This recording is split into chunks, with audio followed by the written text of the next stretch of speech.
Né à Carhaix, il est journaliste, entrepreneur et militant de la cause bretonne. Depuis plus ou moins 20 ans, il est maire de Carhaix et aussi conseiller régional à la région Bretagne. Depuis l'année dernière, il est aussi vice-président de la région Bretagne, responsable des langues de Bretagne et des Bretons au monde. Il fait partie du groupe politique Régionalisme et Autonomie Bresse en coalition avec les groupes de gauche. Il est défenseur féroce de l'éducation et l'identité bretonne et aussi de l'autonomie d'une Bretagne réunifiée à 5 départements. Aujourd'hui, sur le Louisianiste, Christian Troadec. D'accord, donc bonjour et bienvenue. On est ici au Centre international de Lafayette avec le vice-président de la région Bretagne, Christian Troadec. Bienvenue. Bonjour, oui. Comment ça va? Bien, c'était un magnifique séjour en Louisiane. Pas assez de jours pour tout visiter la Louisiane, mais de ce qu'on a vu, l'accueil, la qualité des paysages, la gastronomie, la gentillesse des gens, c'est vraiment un très beau voyage aujourd'hui qu'on vient de réaliser en quelques jours en Louisiane. C'est génial. Et est-ce que vous pouvez nous parler un peu de comment vous avez eu l'idée de venir en Louisiane? Oui, c'est vrai qu'il y a peu de relations encore officielles entre la région Bretagne et les États-Unis, mais il y a une tradition néanmoins de travail par une association qui s'appelle Brace America, qui fédère tous les Bretons qui vivent dans le monde et en particulier aux USA.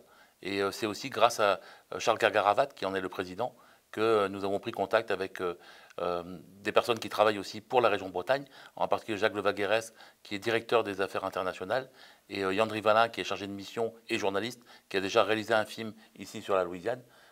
Toutes ces mises en relation nous ont permis d'envisager, pour notre premier d'ailleurs voyage officiel, de venir en Louisiane pour travailler sur le thème des Bretons du monde, mais aussi sur la question linguistique, de voir les similitudes qui existent entre la Bretagne et la Louisiane, sur les difficultés pour la Louisiane de maintenir la langue française et pour la Bretagne de maintenir la langue bretonne. C'est génial. Et est-ce que vous pouvez nous expliquer un peu votre parcours? Parce que je sais que vous êtes vice-président, mais à la fois maire. Et donc, est-ce que vous pouvez expliquer un peu votre parcours jusqu'au présent dans la Bretagne? Oui, je suis d'abord quelqu'un qui est considéré en Bretagne comme un militant de la langue bretonne, militant pour la Bretagne, pour qu'elle bénéficie de nouveaux droits et faire en sorte qu'elle puisse s'émanciper, qu'elle puisse aussi exister dans le concert des nations, parce que la Bretagne est une nation à part entière. Elle a un peuple qui s'appelle le peuple breton. Et nous travaillons d'arrache-pied depuis longtemps avec beaucoup de militants pour faire reconnaître ces droits à la Bretagne, à la fois en interne, par l'existence dans les frontières de la Bretagne historique, avec 5 départements, c'est-à-dire Nantes en Bretagne, et aussi bien sûr en travaillant auprès des partenaires de l'État français, pour faire en sorte aussi qu'ils nous reconnaissent des droits spécifiques. Et donc je suis journaliste de métier, j'ai été formé à l'histoire, je suis historien de formation à l'université. Et puis très rapidement, je me suis investi dans beaucoup de domaines, dont celui de la musique, mais c'est encore un point commun avec la Louisiane, vu le nombre de festivals et la réputation des musiques que vous entretenez ici. J'ai créé avec des amis le Festival des Vieilles Charrues, qui n'est pas un festival d'engins agricoles, mais un festival de musique qui attire entre 250 000 et 300 000 personnes tous les ans à Carhaix. Et j'ai également été investi dans le monde du journalisme, que j'ai créé mon propre journal. Et puis très rapidement, l'envie d'être utile aux siens, utile au peuple breton, je me suis investi dans ma commune d'origine, qui s'appelle Carhaix, c'est en plein cœur de la Bretagne. J'invite d'ailleurs tous vos téléspectateurs à venir un jour nous visiter. Ils sont toujours aussi les bienvenus en Bretagne en général et à Carhaix en particulier. Et j'ai donc été élu maire de Carhaix il y a maintenant un peu plus de 20 ans, président de la communauté de communes qui fédère 11 communes autour de Carhaix. Et puis conseiller départemental, et enfin, il y a à peine un an, vice-président aux langues de Bretagne, breton et gallo, et en même temps donc au Breton du monde, à la région Bretagne, sous la présidence de Loïc Chenet-Girard, qui a été renouvelé dans ses fonctions et son mandat également de président de région Bretagne. C'est ça.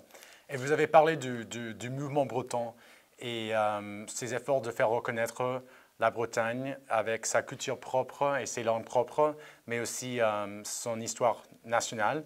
Et donc, est-ce que vous pouvez nous expliquer un peu ce que c'est le mouvement breton et comment vous avez eu du succès en Bretagne en développant cette idée que la Bretagne, c'est un peuple et il y a des intérêts propres à défendre? C'est un peu comme dans tous les pays, j'imagine qu'en Louisiane aussi, et c'est une chance de vivre d'abord dans des démocraties où l'opinion de l'autre est respectée et sa sensibilité et son expression à travers des élections régulières qui permettent à des femmes et des hommes d'être les représentants des autres pour faire en sorte que des politiques puissent être menées en leur nom. Donc c'est d'abord ce travail-là aussi qu'on effectue, mais avec une sensibilité donc forte en ce qui nous concerne, qui est de gauche, dans les forces de progrès, donc attaché fortement à la justice sociale, mais en même temps aussi à la reconnaissance de ses droits essentiels pour le peuple breton. Donc c'est un travail de longue haleine, c'est un travail qui nous accompagne tout au long de l'année. Et on dit souvent en Bretagne que chaque militant breton doit se poser une question, soit quand il se lève ou soit quand il se couche, à la fin de sa journée, qu'as-tu fait pour la Bretagne aujourd'hui?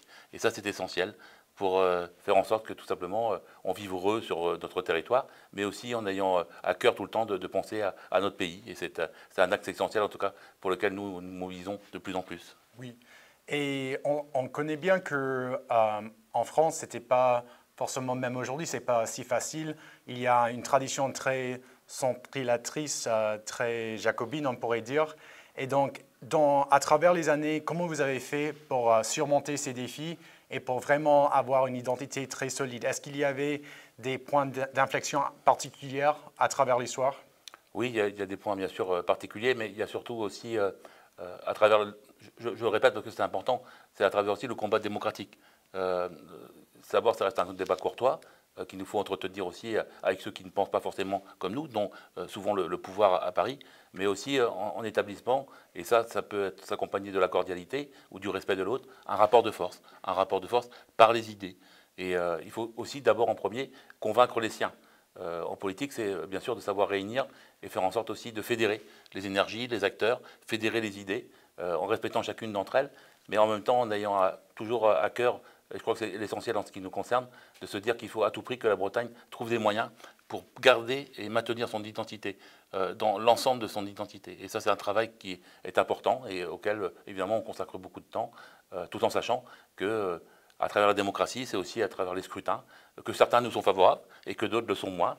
Mais petit à petit, je pense que c'est à travers les sondages d'opinion qu'on voit que ce qu'on défend est vraiment revendiqué aussi par les Bretonnes et les Bretons. Aujourd'hui, 80% des gens en Bretagne sont favorables au maintien et au développement de la langue bretonne. Plus de 70% des gens qui vivent dans un département qui administrativement n'est plus considéré comme breton, mais qui l'est historiquement, sont convaincus que leur destin est aussi de venir un jour retrouver la Bretagne administrative à 5 départements. C'est ainsi de suite. Je crois que c'est ainsi qu'on peut bâtir un projet et en même temps faire en sorte de répondre au mieux aux aspirations des gens du pays avec lesquels on vit, c'est-à-dire répondre aussi à des questions parfois basiques, mais qui sont essentielles, celle du logement, celle de la santé, de l'éducation, dont c'est la mission au niveau de la région Bretagne pour les lycées, l'agriculture, la pêche, les grands enjeux qui font qu'on vive bien dans un pays, dans un territoire. Oui, et comme vous avez dit, il y a une identité très solide là-bas et il y a une lutte très partagée. Et donc je comprends qu'il y a un mouvement breton, il y a des associations qui sont les plus impliquées pour défendre la Bretagne à 5 départements, la défense de la langue, etc. Mais aussi il y a quelques consensus de base qui sont partagés même au-delà de ces gens les plus impliqués dans le mouvement. Et donc, quelles sont les institutions à travers les années, et notamment présentateurs en Bretagne, par rapport à l'éducation, à la culture, l'associatif, qui ont fait possible ce consensus dans la société bretonne à travers ces enjeux clés? Oui, les choses ne viennent jamais de nulle part. Et il est vrai que si ce sentiment d'appartenance aussi fort au peuple breton et à son identité existe encore, malgré le fait que dans les textes et dans les lois, nous n'existions pas. Il y a un seul peuple aujourd'hui, c'est le peuple français dans une république française une et indivisible. Et néanmoins, eh bien, l'esprit breton reste et se maintient.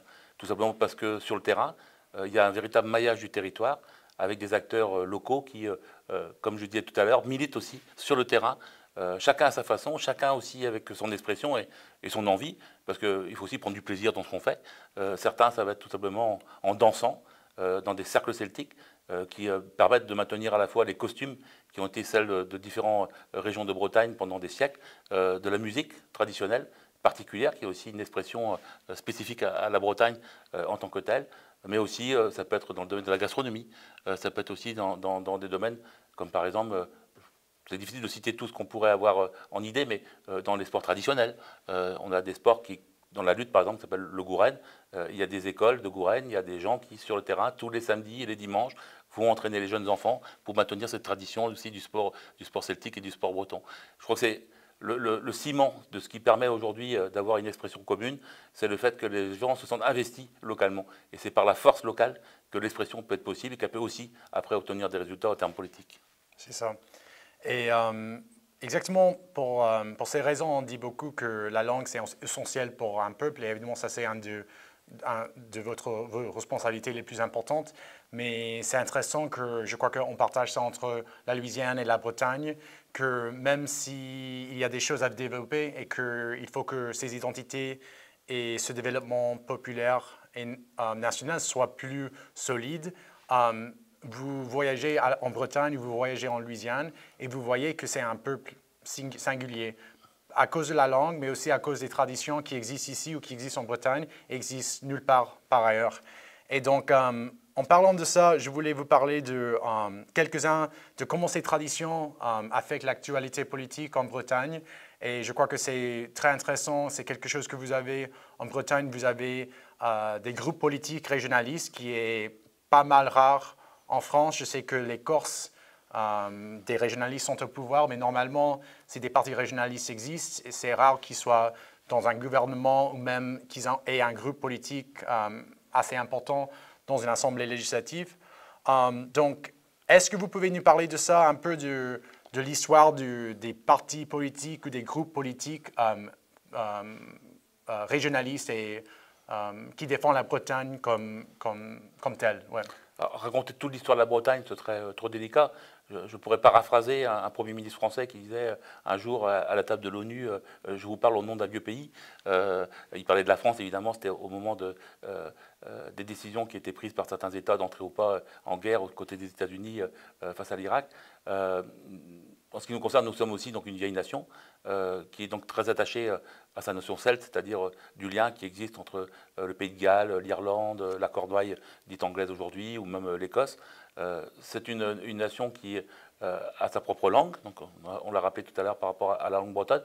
Elle a aussi une particularité, c'est qu'elle a une langue d'oï qui est plus là issue de la langue française sur une partie de son territoire, qui est donc la langue galaise, le gallo. C'est aussi un pays qui a une histoire particulière, parce que la Bretagne a connu une longue période, pendant près de 1000 ans, elle était indépendante, et elle n'a été rattachée au Royaume de France qu'en 1532.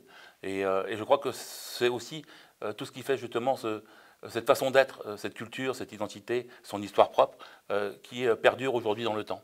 Alors, il y a eu des soubresauts de l'histoire.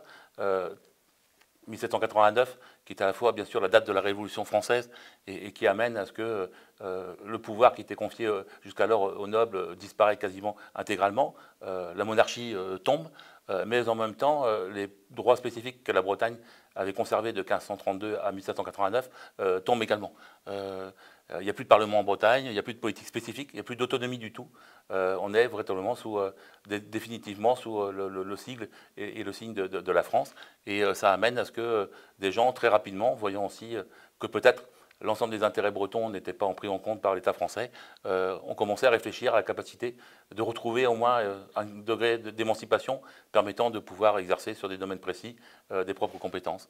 Et c'est au XIXe siècle et au XXe siècle que ces mouvements dits régionalistes vont naître, souvent sous l'angle culturel, puisque c'est aussi cette notion de la langue, cette question de l'identité, hein, de ses propres valeurs, qui fera que des gens vont se rassembler dans différents congrès, donc congrès celtique par exemple. Et puis, période contemporaine plus difficile, deux grandes guerres en Europe. Hein, vous connaissez la guerre 1914-1918, qui a été une véritable boucherie où des millions d'hommes sont morts, mais en particulier beaucoup de Bretons à l'époque ont été sacrifiés sur les champs de bataille, hein, de la Marne ou des Ardennes. Et puis la Seconde Guerre mondiale, qui elle aussi été dramatique, hein, de 1940 à 1944, à ce qui nous concerne, et où là, durant cette période, eh bien, tout simplement, l'identité commence aussi à disparaître parce que l'État français a une politique particulièrement dure à l'égard de la langue, comme les États-Unis ont pu l'avoir à l'égard du français ici en Louisiane, et fait que toute une génération, parce qu'on inculque le sentiment de honte aux parents, fait que la tradition de la transmission de la langue, en particulier par la maman, dans les familles, dans les foyers, seront et n'existent plus à partir des années 1950. Et donc c'est vrai que des gens, là, voyant une injustice faite à un peuple, décident de se lever et de se fédérer à travers des mouvements différents, d'émancipation souvent. Hein. Il y a une formation politique qui est importante chez nous, qui peut-être électoralement n'a pas toujours obtenu les résultats qu'elle pouvait attendre, mais qui néanmoins par la constance, pendant plus de 50 ans, a réussi à diffuser ses idées dans la population bretonne. Et il s'agit d'un mouvement politique qui s'appelle l'Union démocratique bretonne. Je n'y ai jamais appartenu, donc j'en parle d'autant plus facilement que je respecte moi le travail par tous ces gens pendant des dizaines d'années, et que ce travail, à mon sentiment, a payé. Et alors peut-être que d'autres, maintenant, aujourd'hui, veulent aller un peu plus vite et d'avoir aussi la capacité à enclencher des actions encore plus favorables pour la Bretagne. Mais aujourd'hui, au bout de toutes ces années de lutte, on se rend compte quand même qu'on a fait des grandes avancées. La langue bretonne, même si elle est toujours menacée, à ces écoles, des écoles d'Iwan en filière immersive. Le public, grâce à la loi Molac, connaîtra aussi l'immersion dans quelques temps. Le privé également catholique, parce qu'il y a aussi des écoles professionnelles en Bretagne, également avancent du même pas. Et puis donc il y a aujourd'hui, au sein de l'Assemblée régionale, sur des rangs avec chacun sa sensibilité politique, vous savez que chez nous c'est plutôt à droite ou à gauche, eh bien on compte aujourd'hui une quinzaine d'élus autonomistes au sein de l'hémicycle régional sur un peu plus de 80 conseillers régionaux. Donc ça veut dire que les choses avancent et que l'idée qui autrefois était combattue très fortement, souvent liée aussi à la période de la guerre, de 39-45, fait qu'aujourd'hui l'idée de l'autonomie de la Bretagne fait son chemin. Moi, à ma grande surprise, il y a quelques mois, c'était au mois d'avril, une formation politique, et donc celle de l'UDB, a proposé que l'hémicycle adopte, l'ensemble des élus adopte un vœu sur l'autonomie de la Bretagne.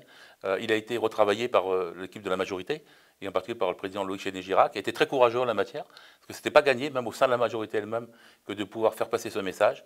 Et à la grande surprise, il a été adopté par quasiment l'essentiel, à part l'extrême droite, des élus présents dans l'hémicycle.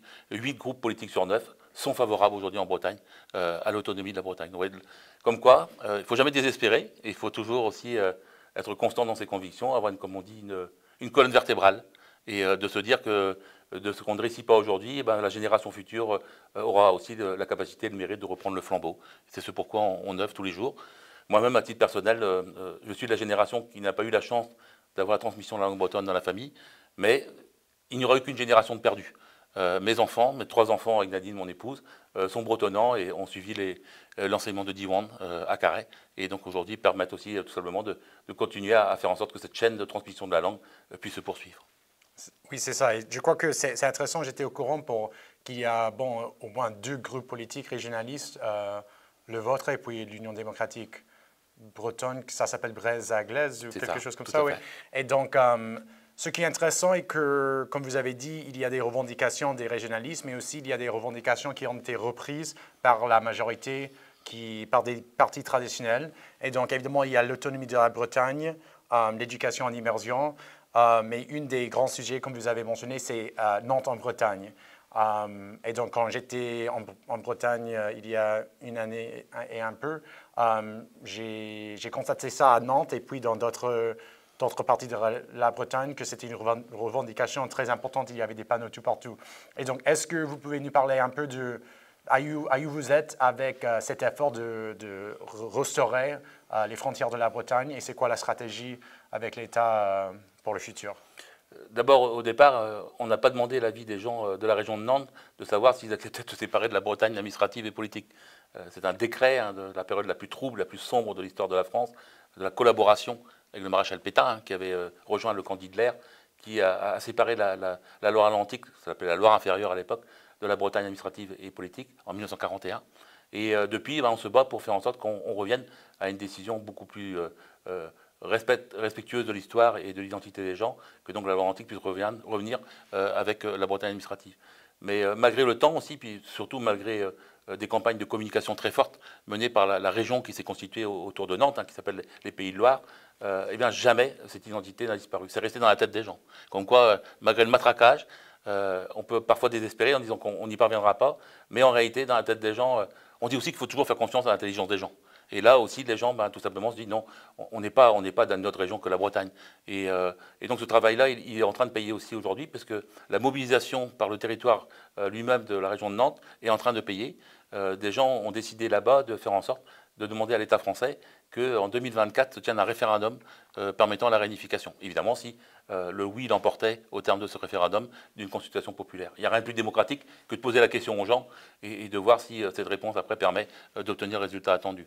Mais aujourd'hui, la région de Bretagne elle-même s'est engagée du côté de ses militants et en même temps des élus de Loire-Atlantique qui ont aussi adopté ce vœu de la réunification.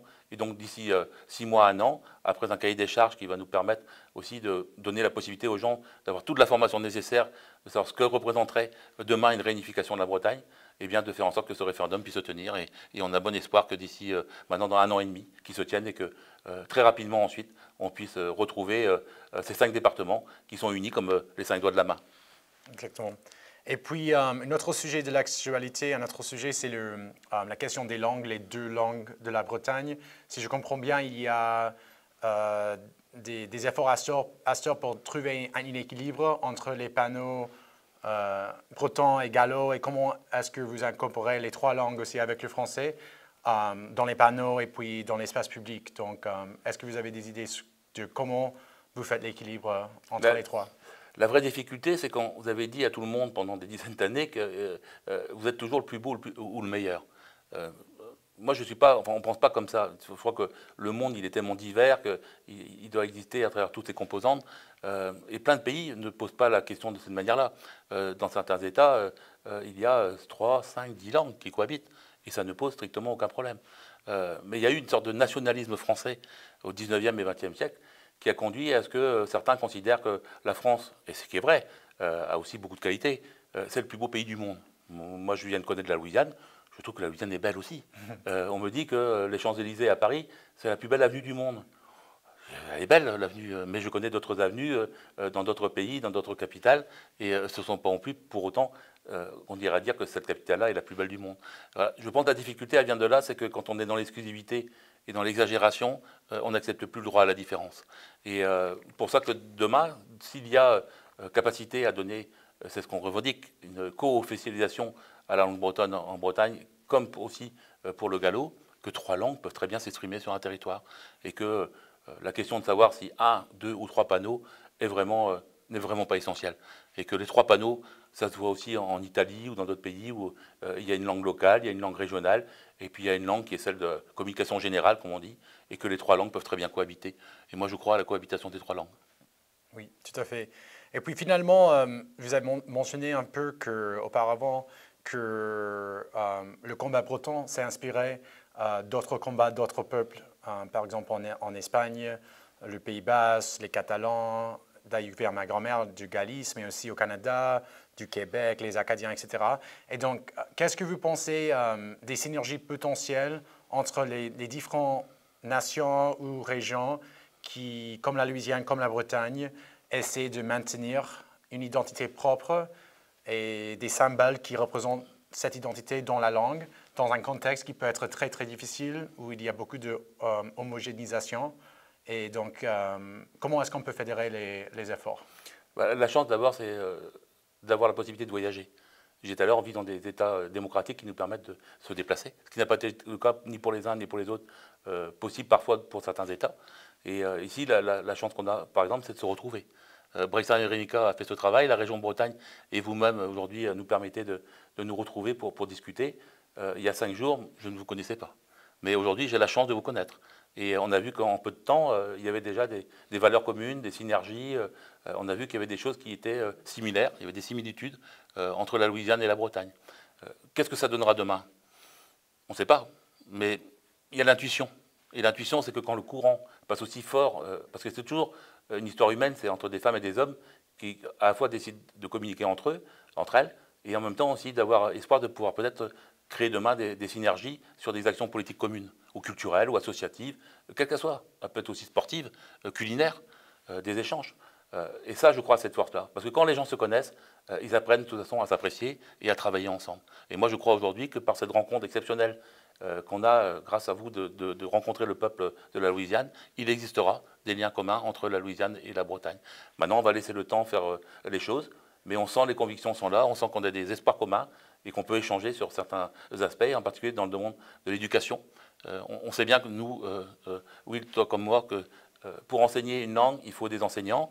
Vous avez le même problème aussi en Louisiane que nous, on a à former des maîtres dans nos écoles. Peut-être que demain, par nos expériences communes, par nos échanges, nous trouverons des solutions, chacun dans le respect de chacun des pays concernés. On ne va pas demander à la Louisiane de faire comme la Bretagne ou la Bretagne comme la Louisiane. Nos histoires ne sont pas forcément communes totalement, mais il y a des choses sur lesquelles on pourra en tout cas travailler ensemble et surtout s'inspirer. Oui, et finalement sur cet axe, on essaie de développer un peu, en Louisiane, il y a une identité très forte comme vous êtes en Bretagne, autour de l'identité louisianaise en général, mais aussi des différents groupes qui composent la Louisiane, les Amérindiens francophones, les Cajuns, les Créoles, etc.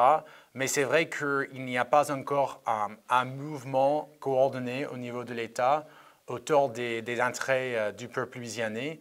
Et donc, un peu comme vous autres, on essaie de développer cette perspective sur quels sont les enjeux les plus importants pour les Louisianais en général, de toutes les couleurs politiques, de gauche à droite. Qu'est-ce qui nous unit en tant que Louisianais? Mais on n'a pas encore ni un mouvement ni un parti politique régionaliste, louisianiste jusqu'à présent. Et donc, comme c'est quelque chose qui est bien développé en Bretagne, et évidemment, vous faites partie d'un groupe politique régionaliste qui fait partie aussi de la majorité au Conseil régional, quel serait votre avis pour les Louisianais qui veulent développer un peu plus cet axe, cette perspective louisianiste sur les affaires ici? Je crois qu'on n'a pas de, en la matière, il n'y a pas de leçon à donner. Chaque peuple a son propre chemin, a son propre timing, son propre temps et la manière de s'organiser. Il faut simplement discuter et regarder ce qui peut être inspirant pour l'un ou pour l'autre. Mais on voit déjà tout le travail que vous avez fait, les rencontres qu'on a eu la chance d'organiser et de vivre tout à l'heure aussi avec des députés, hier avec des sénateurs, là aujourd'hui également avec des responsables de festivals. Vous avez déjà tout le terreau et toute la matière. Elle est la même qu'en Bretagne, qu'elle a été aussi au Pays Basque ou en Corse ou dans différentes nations européennes ou mondiales. Et c'est ce terreau-là, ce ciment-là qui demain vous permettra d'aller plus loin dans vos propres revendications. Chacun a son rythme et chacun a sa façon. C'est ça. Donc petit à petit. Dans ma tombe, comme on dit en breton. Ouais. Donc un grand merci, monsieur le vice-président, et puis à bientôt en Bretagne, j'espère. Et également, en tout cas, un grand merci au peuple de Louisiane pour l'accueil qu'il nous a réservé. C'était une expérience exceptionnelle, je pèse mes mots parce qu'on a aussi la chance de pouvoir voyager souvent, mais de ce qu'on a vu, la manière dont on a été accueillis ici et de la qualité de tout ce que vous nous présentez, on n'a qu'une envie, c'est de se retrouver rapidement, vous accueillir en Bretagne avec la même gentillesse, on l'espère, et le même accueil que vous avez pu le réaliser pour nous ici, et puis nous, un jour, de revenir rapidement pour venir découvrir des nouvelles écoles immersives, dont on a aussi fait la connaissance il y a peu de temps de ces écoles françaises ou indiennes ou françaises créoles ou françaises cajun, quand on voit qu'il y a vraiment aussi là une capacité à développer. Donc on sera heureux de revenir vous voir et venir vous saluer. Pourquoi pas avec une école d'Iwan pour demain faire en sorte qu'il y ait des petits Bretons qui sympathisent avec des petits enfants de Louisiane. Ce sera peut-être la plus belle aventure qu'on aura pu réaliser ensemble. Tout à fait, oui, on est partant. Donc un grand merci. Également, merci. À bientôt. Trugaret, Kenavo. Ah oui, Trugaret, oui.